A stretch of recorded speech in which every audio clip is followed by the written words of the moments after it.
মুখস্থ করে তোতা পাখিও কিছু নাম বলতে পারে। মুখস্থ করা একটি কাজ, তবে প্রতিভার পর্যায়ে পড়ে না।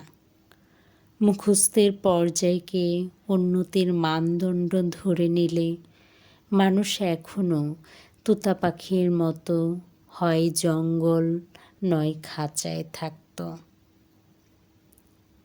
যে মৌমাছি বিষকে মধুতে রূপান্তর করে তাকে মোটিভেশনাল স্পিকার মনে হয় না আমার।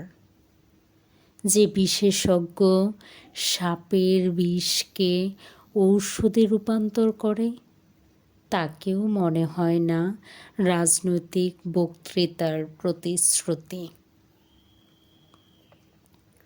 সন্তান পৃথিবীতে আসার সাথে সাথে অনেক মাকে ফেসবুকে আসতে হয়, কারণ মায়ের পেট থেকে সন্তানের জন্ম হলেও অনেক মায়ের জন্ম হয় ফেসবুকের ওয়াল থেকে।